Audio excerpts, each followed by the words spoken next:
in Des Moines, Iowa. What is your stance on how the United States spends $5 billion a year given to Israel for the occupation of Palestine and the loss of innocent lives there? Tell me your name again, I'm sorry. Jamie. You can just say Jamie. Thank you, Jamie. I don't think you're going to like my answer to this question. But you deserve an honest answer. My belief is, I was in Israel just a few months ago. Met with the Prime Minister and most of the Israeli leadership. And I think Israel's in a very difficult situation.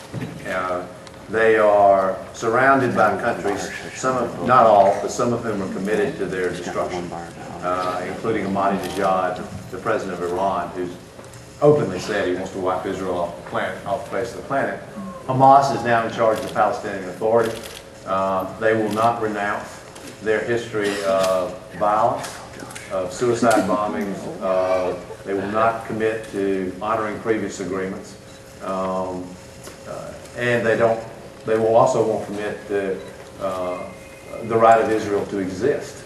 Tell me how, it's just difficult for me to see how the leaders of a country who are in a hostile environment, surrounded by those who, not all, I want to be clear about this, but surrounded by some who wish their destruction.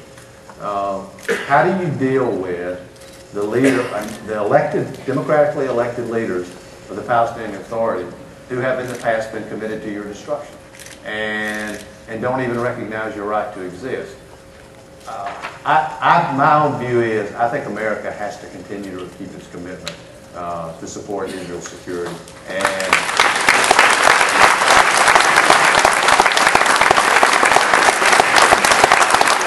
at the end of the day, what we want is a safe and secure Israel, and side by side with a viable Palestinian state. That's what we want. And right now, the challenges are enormous. I mean, when I was there, we went up to the Lebanese border, the northern border of Israel, and I'm sure all of you, because of the fighting between the Israelis and the Hezbollah, have seen pictures of that border now. This was just before the fighting broke out, before the attacks occurred. And I mean, the fence is about the size, at least where we were, was about the size of this rope down here. You know, my children could climb over it. And as you look across from Israel across to Lebanon, all you see are Hezbollah outposts. Hezbollah is a terrorist organization, a Shia terrorist organization, which is just an arm of the Iranian government. And the Lebanese military don't even, at least certainly didn't, control, and still, I think, to a large extent have huge issues there, didn't control southern Lebanon at all. It was under this is on the border of Israel. It was under the control of a terrorist group. By any measure, Hezbollah is a terrorist group.